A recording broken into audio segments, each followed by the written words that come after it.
Hi folks, I'm Rich Bills, and I'd like to take you on an adventure.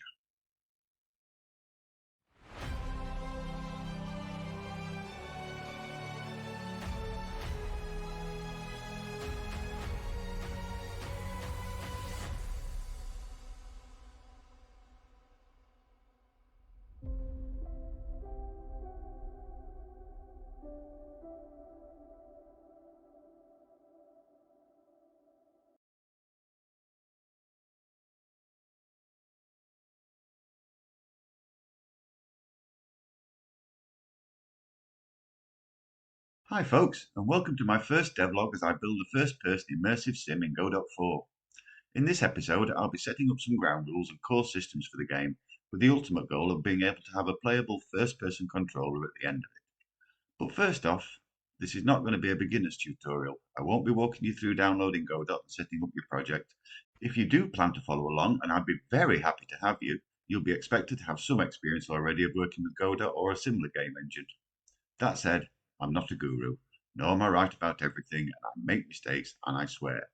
What I am is a time-served professional developer, PHP by trade and Godot for fun.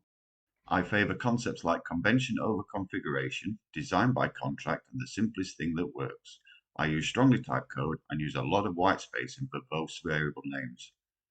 And I'm a plain-speaking Yorkshireman. If any of this triggers you, best you step away now. Still here? Good. Let's crack on then.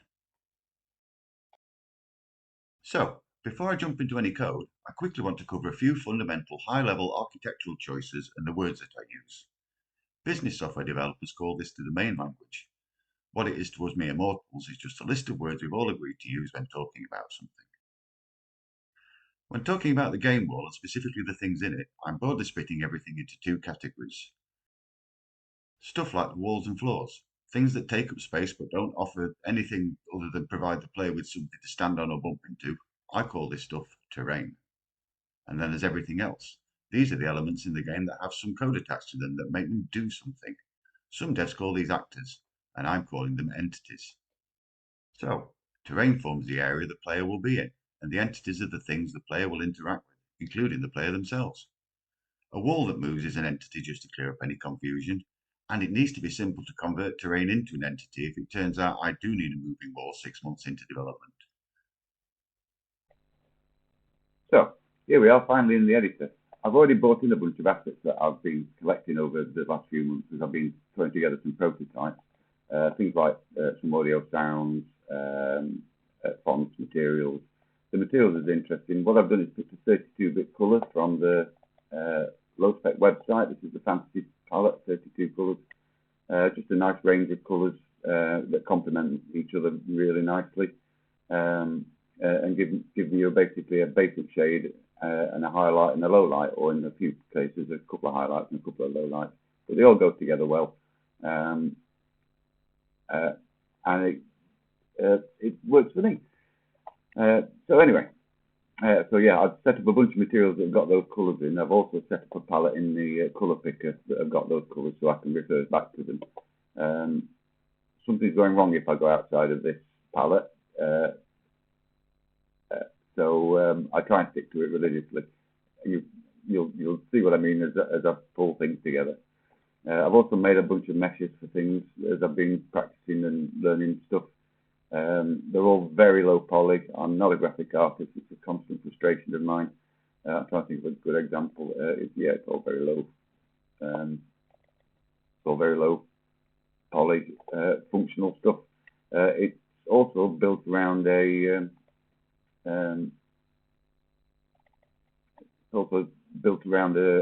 strict grid system.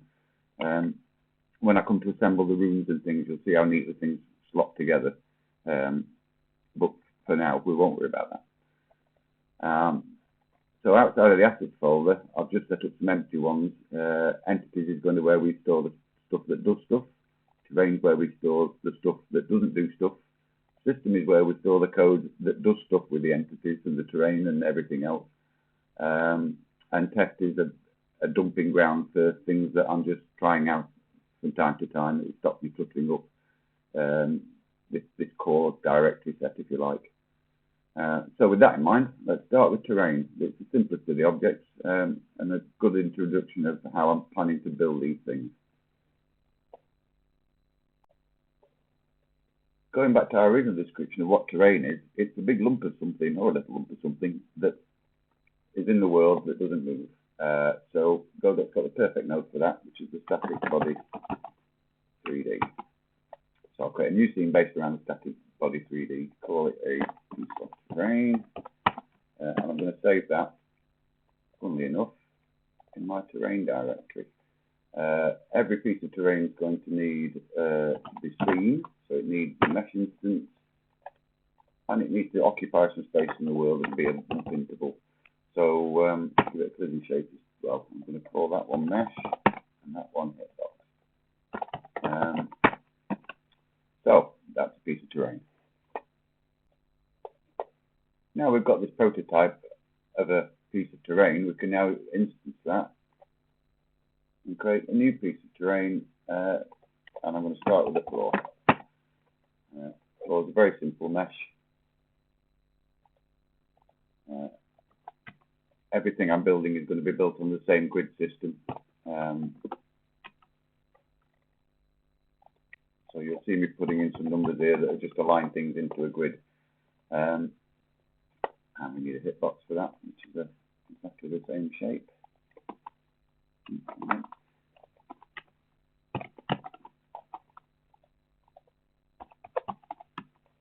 And I'll give it a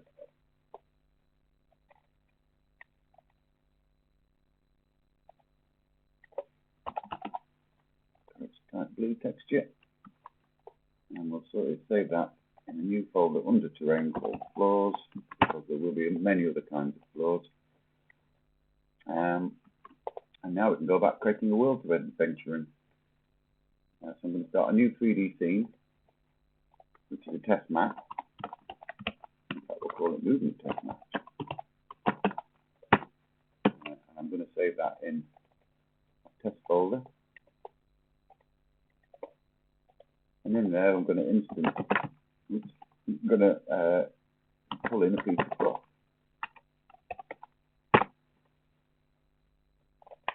We have a very small world to adventure in. Let's make it a little bit bigger by duplicating that.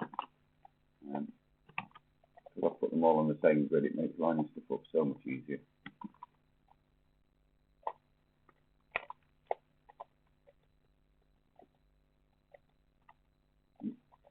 That one out on.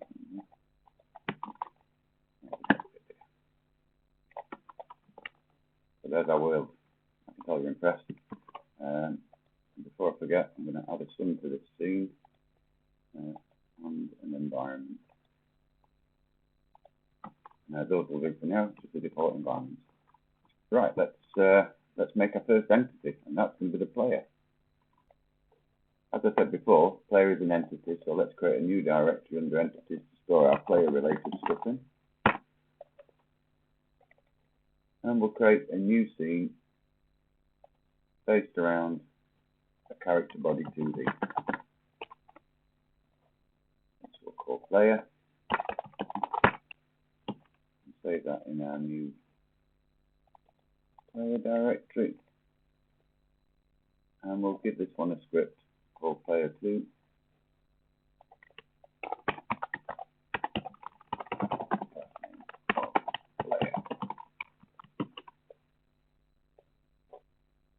So back to my 3D view. I'm used to multiple monitors, and I usually have my code in a separate monitor, so I don't have to click these buttons as often. So you'll have to bear with me whilst I readjust.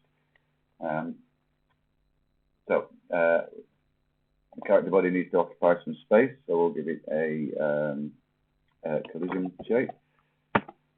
And the collision shape I'm choosing for this one is going to be a capsule. And just change the size of it to be something a bit more human size. So 70 centimeters wide and 1.6 meters tall. I need to push the body up a little bit because his feet are halfway through the floor. And we're going to call that one hitbox. We're also going to add a gimbal ahead. Otherwise, trying to work out which direction you're facing and moving at the same time gets really complicated. Call that head. And switch, you'll attach a camera or your eyes.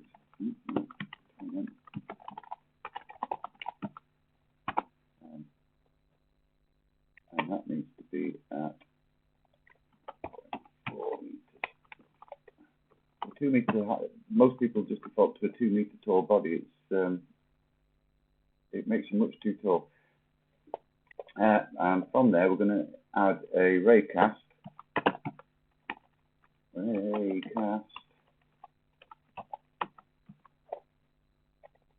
3D that points out in front of the wire. We'll come back to using that, but that's effectively going to be our interaction detector.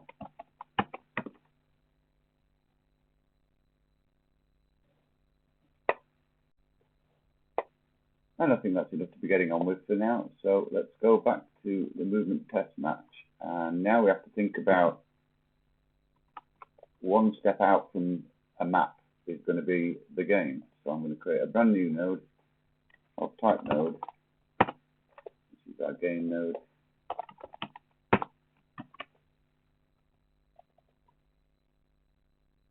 And I'm going to put that in its own directory. There'll be some other game-specific related stuff called game. And this is a good opportunity, or a good place, should I say, to add a script that lets us quit out when things go awry. So I'll call this one class name game.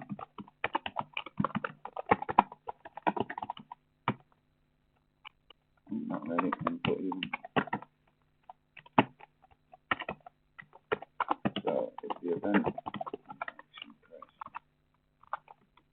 That's it. We need to define. Okay.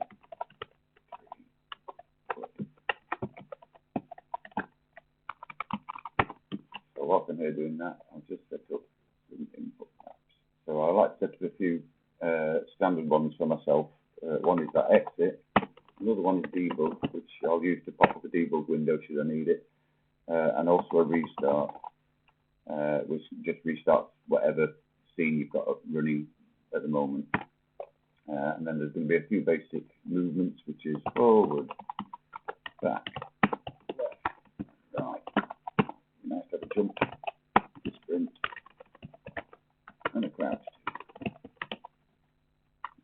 In fact, I'm going to put that as toggle crouch because makes more sense.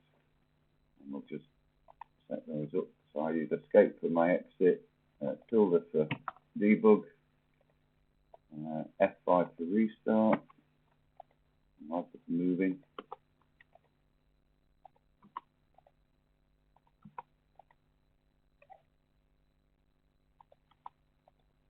Space for jump, hold shift to sprint, and C for crouch.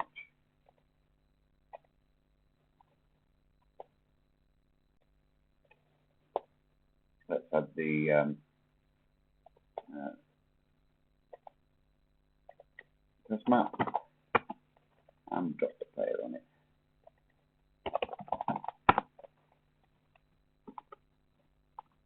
I've done the sheet to do before. I think you need to be up a little bit. Just a tenth. But again, everything's on the grid scale, so it's pretty easy to work out. I think that should be it. Now, Godot's actually given us a little bit of code to get started with, which is quite helpful. But it's mapped to the wrong keys, and there's no mouse look. So let's start by fixing that. Now, I could start by modifying this code that Godot's helpfully given to us. But the problem with this method is that this player is going to get very complicated, and I like to avoid complications. He'll be in many states. He could have his inventory open. He could be running around. He could be crafting something. And I'm not going to try and cram all those into one script. So what I'm going to do is use a very simple state machine just to keep code a bit more centralized around its activity, and try and keep this player class as clean as possible. So I'll just give you a quick overview of how the state machine is going to work. First things first, I'm going to catch a brand new child node, or just plain type node, call that state machine. This is going to be the mechanism that's responsible for managing the state of the player. What do I mean by state? Well, I'll get to that shortly. A new thing called a state machine, and we'll add another node underneath it, which is a state. So the state machine will marshal or make sure only one of these states is active at any one time. So we'll need a little bit of code to do that. So I'm going to create a new script on it, which is a system script, because many things are going to have one of these. So we'll start a new directory state machine, create a new script in there called state machine, and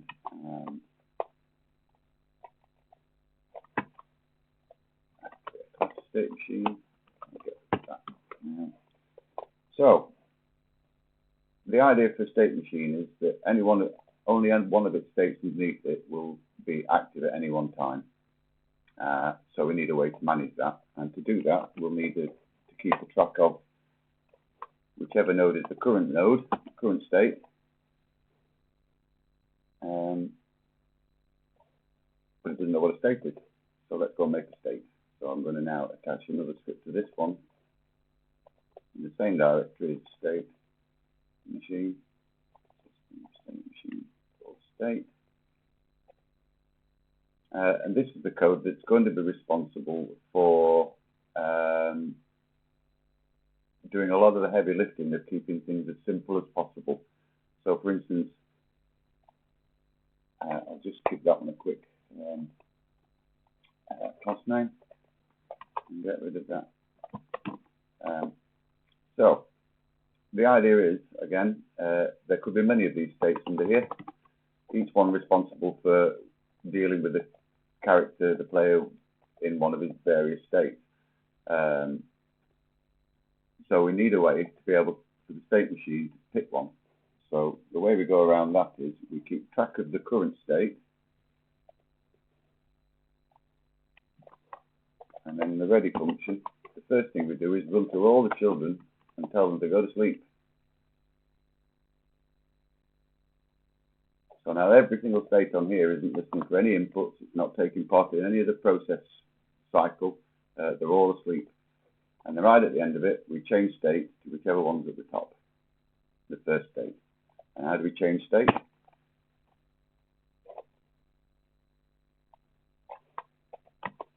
Okay, a new function that says, if we've already running a state, ask that state to close itself down neatly and then send it back to sleep. So the state needs now to know how to turn itself off. And that might be different for every state. So we're just going to put in a stub function here that doesn't do anything. Just means that the state machine doesn't fail if it doesn't find an exit function. There will always be one, and it goes to sleep. And likewise, there's also an entry and exit that we can call on. Keep going through the long box. There we go. Entry and exit.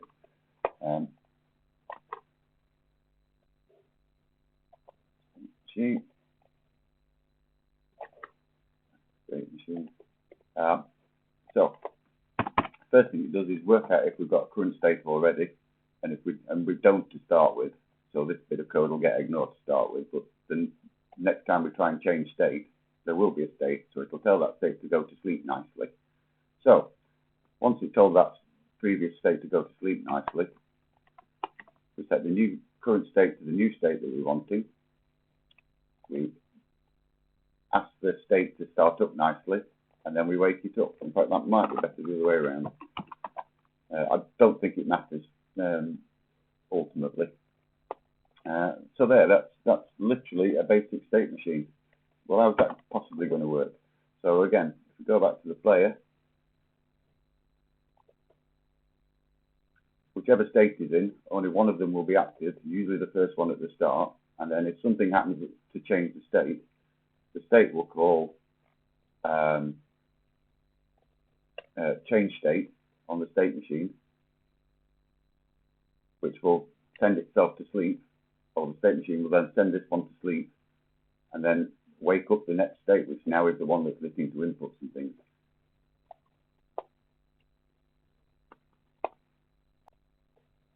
One other thing we can do to help ourselves a bit later on down the line is get a reference to the entity that the state machine runs on.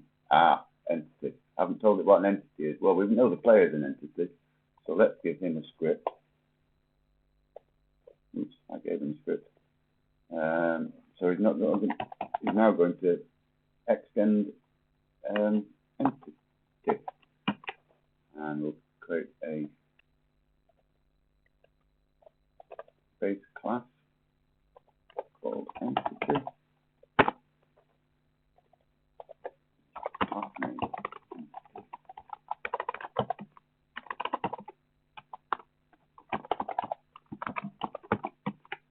And I want entity to extend up anything. I want to be able to make potentially any node in the game have a state machine, for instance, or a component that gives it some functionality. It doesn't necessarily have to be a player, so it can be any node. So I'm extending away from node, not from character body 2D, for instance, or 3D, because that would mean that I couldn't make a static body an entity if I needed.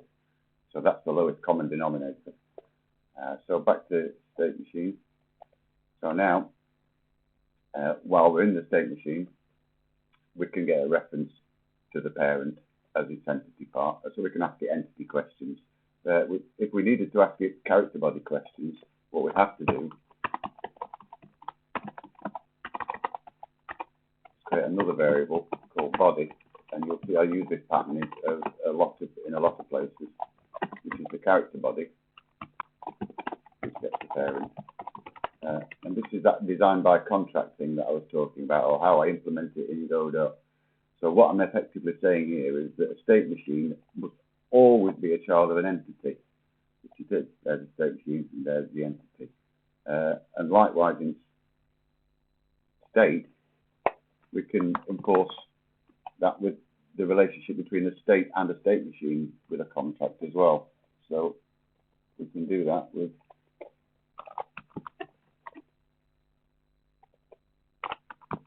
non-ready reference to the state machine parent. And whilst we're here, we can also, because we know that the state machine is always going to be the child of an entity, we can get a helper variable ready for us in the base state node that knows about the entity, because it's the state's job to tell the entity what to do, not the state machine. The state machine decides which one's running. The state tells the entity what it's doing. Okay.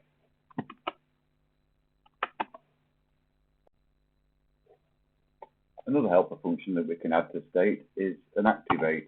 It just means when a state, it's a shortcut for a state to call another state the active state.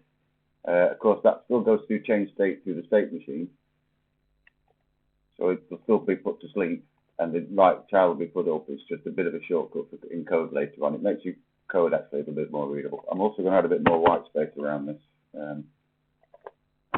I like space between my functions. Right, but how does this help us tidy up that player code? Well, for a start, it's broken now because it's no longer thinking it's talking to a character body 2D. Well, we don't need it here anyway, because this isn't going to be responsible for moving the character around. That's going to be the first movement state. So we're going to call that player move state.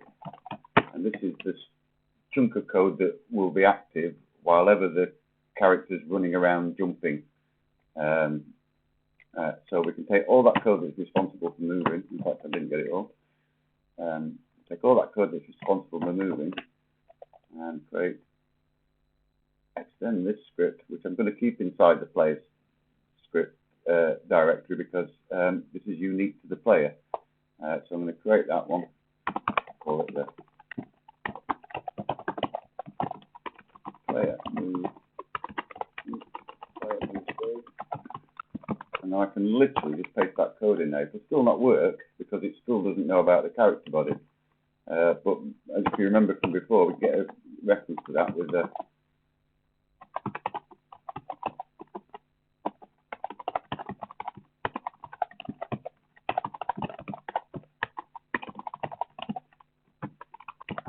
character body part of it.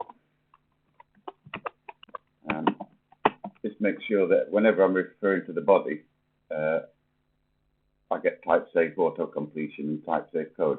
So now we can say if that body, which is ultimately the entity, is on the floor, then the body velocity. Don't need that one. Oh no, I thought that was a property of it anyway. We don't have a jump. We did set jump up, didn't we? And I also like to format my if statements a little differently than you might be used to, but you'll probably get used to it. And basically, every time it's running, trying to talk to the body, we just have to tell it to talk to the body.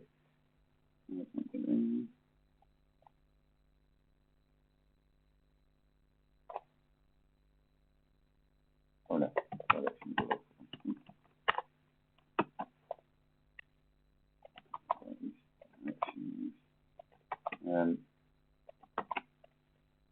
So I've not actually changed any of that default code yet that's Godot's given to us. All I've done is taken it away from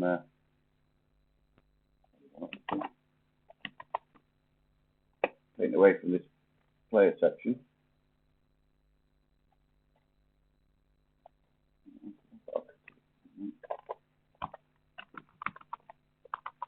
Oh no, I'm sorry, I got myself confused. It's like coding in the letterbox, only having a player. Yeah, so player's empty, and now it's this state that's responsible for running that code that was responsible for moving the character. I think we should just be able to go with that now. So I'll just make sure I've got everything to scratch. Yeah, I think we're good. So you'll not notice any change. Whilst I'm in the player move state,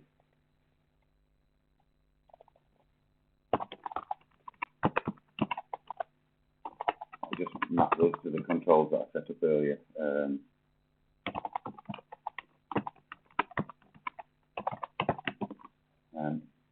Yeah, so nothing should have changed yet, other than oh, what didn't it like? Oh, got too eager by adding my bodies.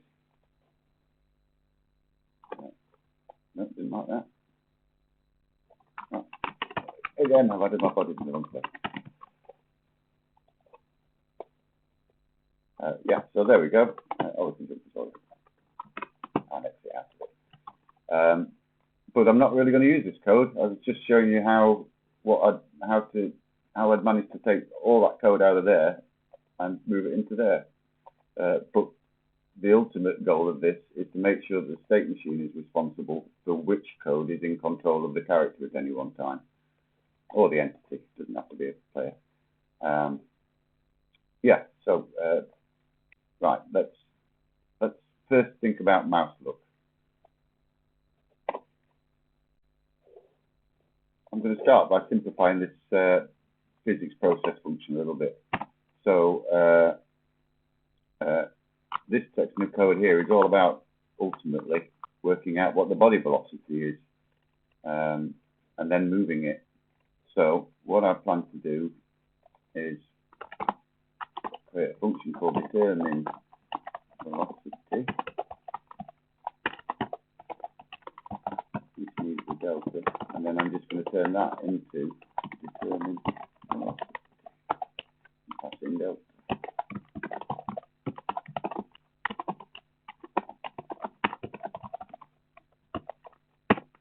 I don't think it's the responsibility of a function that just is working out how fast the body should be moving and in which direction.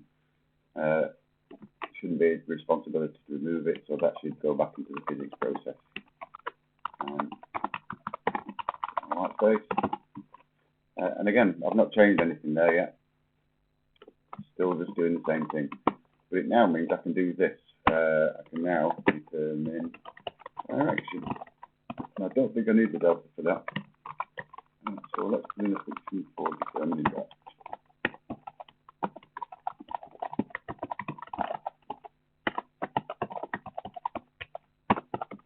So how are we going to determine direction based on where your mouse is looking? Well, you're going to have to find out some information about the mouse first. So we're going to need some variables to track that and to allow us to customize the feel of it. So I'm going to stick those at the top of this function. And the category actually. And what that's just done is given us a bunch of variables that we can access through the inspector. One of them is the camera, which I'm not going to pass in. I'm going to work out what that is by just asking the viewport what the current camera is. Mouse sensitivity is a way for us to scale how far or how much you will turn based on how far you've moved the mouse. And to work out how far the mouse has moved, we track that in a mouse relative, which is the amount of distance the mouse has travelled in between frames. So in determining velocity, direction, if I can find where my code's gone.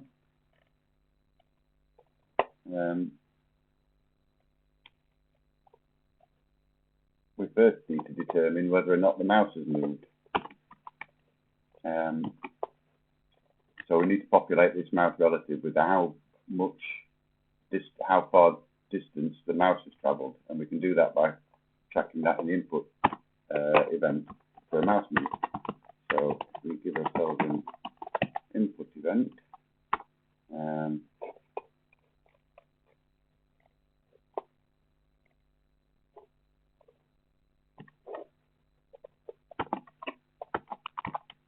So if the event that is just fired is a mouse moving event, then we store how far it moved, which is told to us by the event relative property. So back down in determine direction, I'm going to put this at the bottom of the put this at the bottom.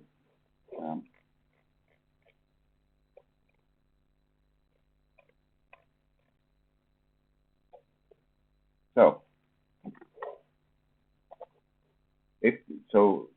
when this gets called, if the mouse hasn't moved and been picked up in input, then there's no change to which direction the player will be facing or the entity is facing, so we can just drop out quickly. This is another pattern you'll see me often. It's called fail fast or return early.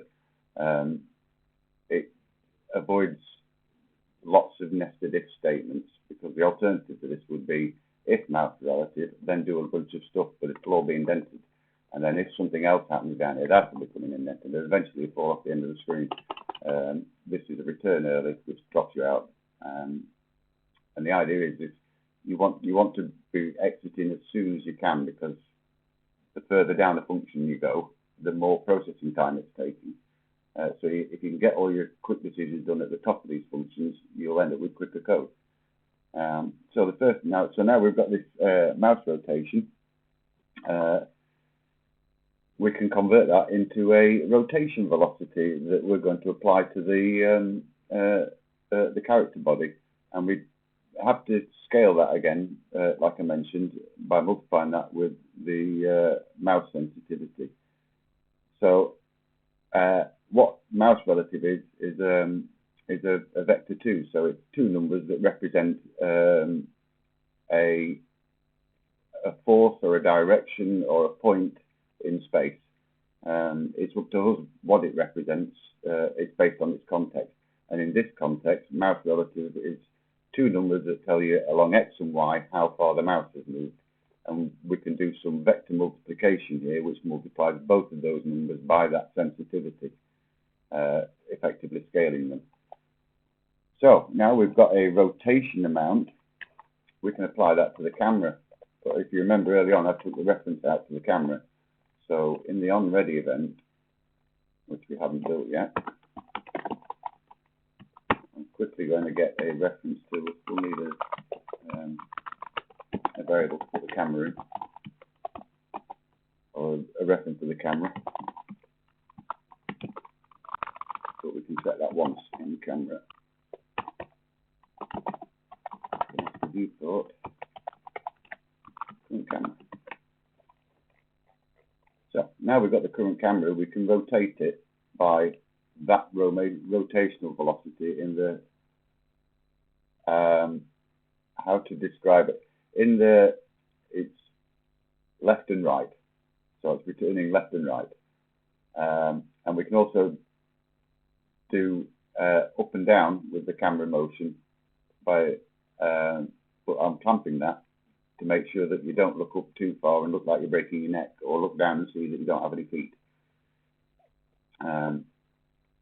So now that we've got the camera facing in the right direction, based on the mouse movement, we can rotate the player's body, which is separate. Remember, we've got it set up with a gimbal, so the camera is moving separately to this body, but relative to it. So it's rotating separately, but moving relative to it. I'm not call it player, call it body. So we can rotate the body by the same amount that we rotate the camera. So now the body's rotated to the same direction as the camera. And then we can tell it that we've dealt with the mouse relative now, so it doesn't keep turning even if you stop moving the mouse. So we basically cancel that mouse movement after that. So that should let us look. So we can now look around. But unfortunately, if we start moving, oh no, that did work. Oh yes, yeah, I thought I'd got ahead of myself. Now the problem is that I can't turn around all the way. The moment my mouse leaves the screen, I lose the ability to turn around. So let's fix that. And remember, I was telling about these setup functions that we've set up in state for entry and tidying them, so getting things ready for them. One of the things I want this state to manage is the mouse state. So back to my player move state. I'm not going to call it in the onReady. That only gets fired once when it gets added to the tree. We want it when it's activated. So we're going to override that enter function. And we're going to say input mouse mode. Input mouse mode captured. That should mean that when we get into this mode, the mouse has disappeared now, but we have captured it, which means I can turn all the way around. Didn't need that on screen for this, but we do need something for the player to be able to tell where they're looking. We need an aiming reticle. So back to player, I'm going to create a canvas layer, which is a GUI layer that always stays on screen and doesn't move relative to the player or the viewport, unless you set it up to do that, but that's the default behavior. And this is going to become the heads-up display for the character. So all the stuff that I want around the screen, like the health bars and whatever, will go in this. Excuse me. And to that we're going to add a texture vector, which is basically a flat sprite. Move it so we can see it in 2D. And I'm going to add in that crosshair texture from Kenny, bless him. Yeah. And put that in the middle of the screen. So now the player can see where they're going. I'm also going to set up the screen a little bit better because nobody likes squinting. I'm going to run it full screen. I'm also going to set the resolution. It's a bit hard to describe these numbers and how I've got to them, but the numbers that I'm picking here are all scalable to HD. And it means that a 32 by 32-bit pixel sprite on screen is the right kind of scale for the rest of the game that I'm putting together. I've only found this by trial and error in one of the thousands of prototypes I've been putting together. So in your own game, you may well need to put different numbers in there. But what that's basically, I've got to have the scaling. And then we can tell it to scale up all these canvas items to match that new resolution, and it's no longer in the center of the screen. Okay. There we go. So believe it or not, we've actually got a fairly functional 3D character controller there who can jump. So let's give him some other things to do, shall we? And to do that, we'll go back to our movement test map in 3D. And let's give him a box to jump on. So I'm going to add a new piece of terrain, but shall we make it? No, I won't bother, it's a throwaway. I'm going to create an instant terrain again and open it up for local access. Set the mesh on that to be a box mesh. That's 1 by 1 with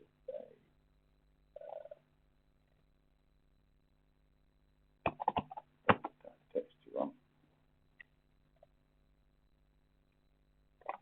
Yeah. No, I'll move the mesh now. And it'll need a hitbox, which is another box shape.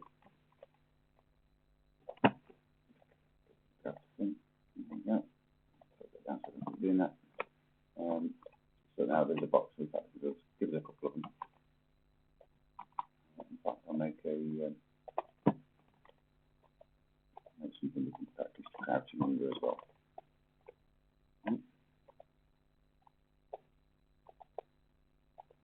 Now, some boxes to jump on. Oh, I can run into them. Why didn't I run into them? I think I moved somebody's hitbox. And not the, yeah, there we go.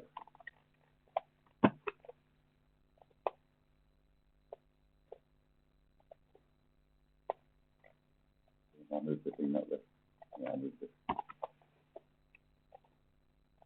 Try again. Yeah, and I can just, I've fine-tuned the, well, I will be fine-tuning this velocity amount. And I'm still using the Godot engine for the time being because it's perfect so far. I probably will end up dropping out to Jolt and using that in the end, but for now it's fine. The texture's not lined up, just giving the OCD, so just bear with us.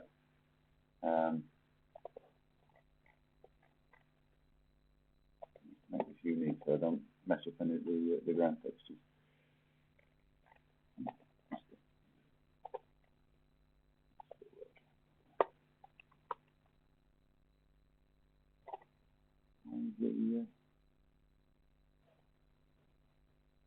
Where's the mesh off?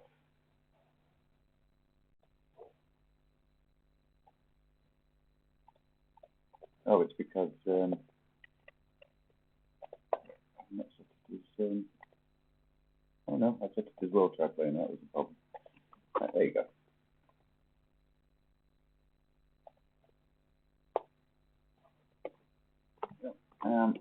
Shall we sort out to crouch? Let's sort out to crouch. So there's a couple of ways you can implement a crouch, and the way I'm going to start with is using an animation player. So I'm going to attach one of those, and then decide where you view it our hero here. Zoom in a bit, zoom in a bit so I can see what I'm doing. Yes, he is on the floor. So the animation player, I'm going to create one called Crouch. that's going to do is shrink the hitbox and lower the head. Where's the transform for the head?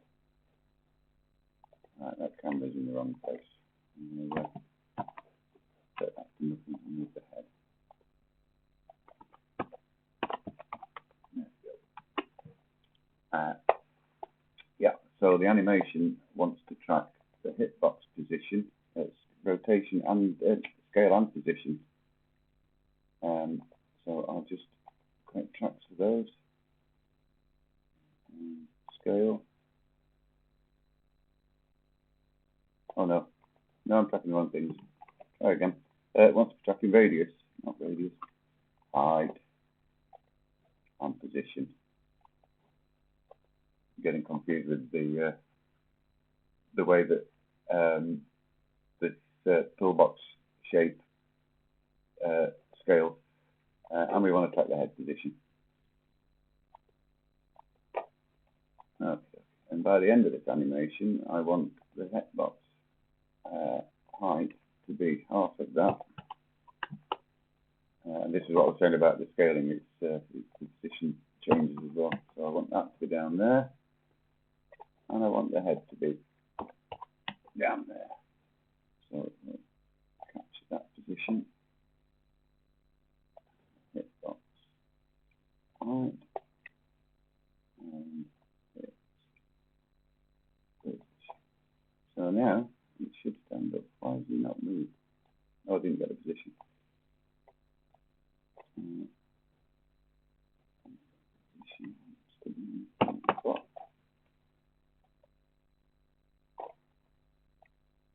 There we go. He crouches. So how are we going to implement getting into crouch? Well, that's obviously the job of the player move state.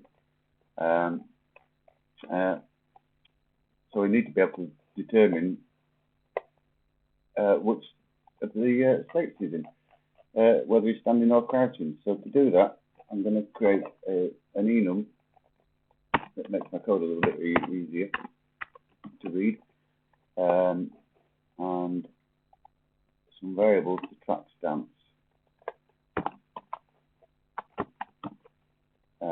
One is the animation player, and we also need a thing called an uncrouch detector. Now, what this is for is once I have crouched down, so hard to see on this background.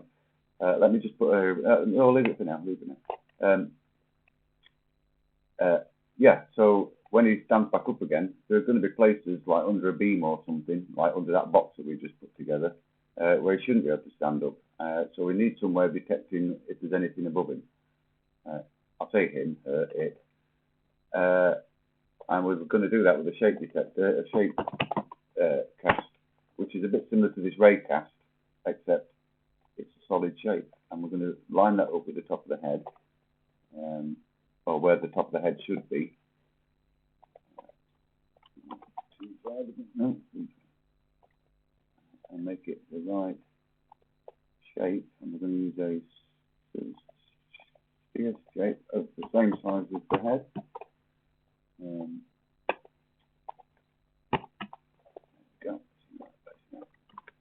So that's going to stay still when the character stands up and down. But when we're down, we can say only stand up if the thing above that shape cast above you is empty. And on to implementing that. So we need a way to determine whether or not that toggle crouch has been pressed, which is an input event.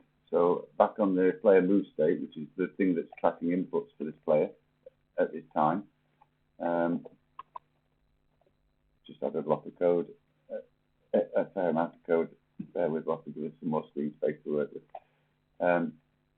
Yeah, so if they press the toggle crouch and our current stance is standing, then we want to swap from standing to crouching, and we want to tell that animation player to play that animation, crouch animation that we've just done. This is for use in special blends, and I'm not using any with spin, so it's a -1. And this means that when I set the stance change speed, which is how quickly I want that animation to play, which is one of the variables that we've set up, it means that this becomes a duration of how long that animation should last, which is more sensible than without that, which means that it makes more sense to me this way around. It's not worth explaining.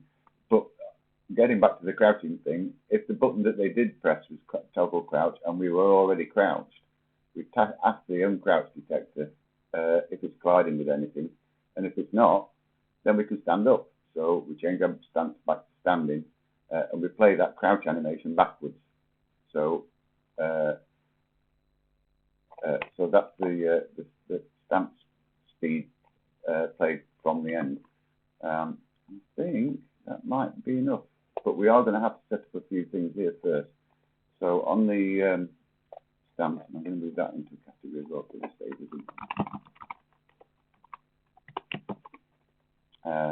Need to know about the animation player in the player and his uncrouch detector, and I'm going to call that an uncrouch detector.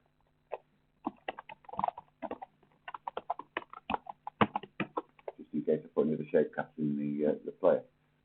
So I think we've got a crouching player there. Let's see what I've forgotten. So here's the player. Press C to crouch. Hey, we crouched. Let's see if we still can't walk through it. Let's crouch underneath. Yep, underneath it. Can't walk through the walls. Oh, I could walk through that. I think I moved the collision state to that one as well. Will it let me stand up? Nope. Won't let me stand up. Will let me stand up. Won't let me stand up. Will let me stand up. Yeah, it's all working. Now that's pretty much a fully working basic first-person character controller.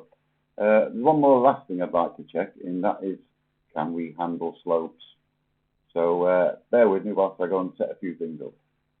I've just stepped away from the microphone and just done some tidying up. I've sorted out the hitboxes on these things, made sure they're all lined up, and given them a bit more sensible name. In fact, now whilst I'm here, I'm just going to make each one of these into a repeatable thing. So I'm going to save this branch as a scene. Oh, I can't save this branch as a scene. I've got to make a new scene. I just remember a new inheritance scene. New terrain piece. I'll call it box. I'll try not to make that mistake again. I'm going to put this in blocks.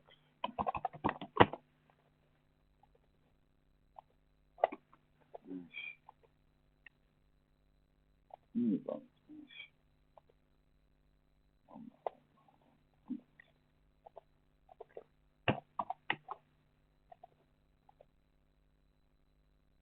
New box shape. One by one by one.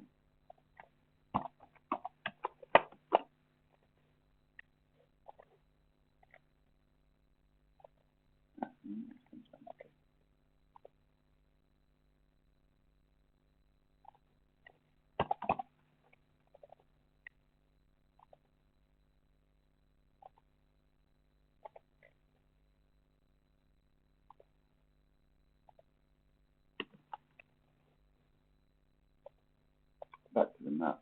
I'll remove those three.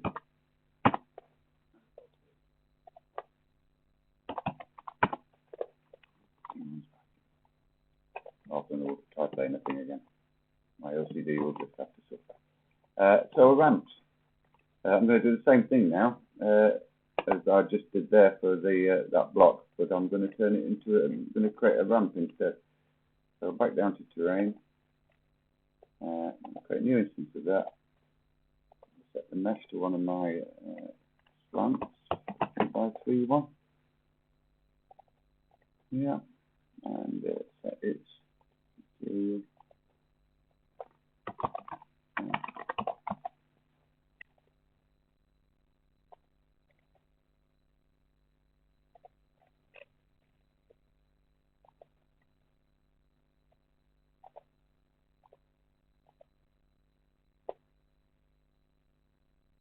No, it does need to be.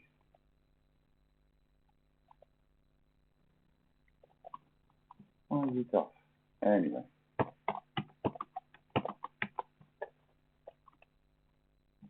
There we go.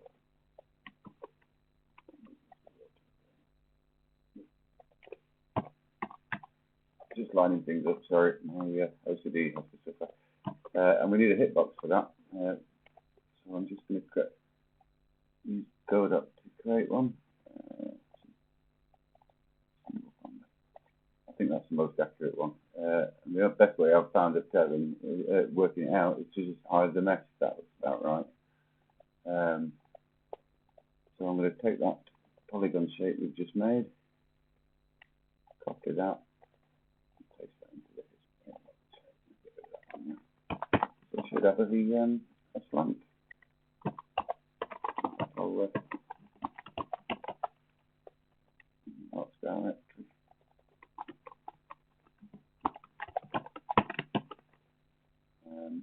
Back to the test map. Swap into this and see what I'm doing.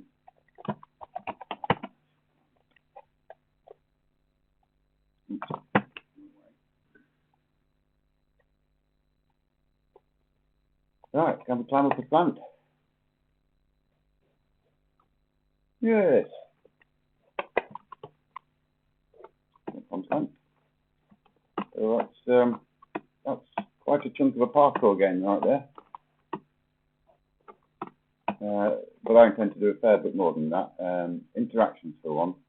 So I'm going to leave it at that there for now. I'm not going to make the code for this available yet because I want to go and tidy things up. But when I do, I'll post it on GitHub. But thank you very much for watching. If anyone's got any suggestions, besides I know I need a mic and I can't do anything about the accent, please let me know. Is this something you're interested in seeing more of? I'm going to be making it anyway, and I've quite enjoyed talking to the screen now that I've tried it. So I'll probably keep going anyway, but let me know what you think. Catch you later.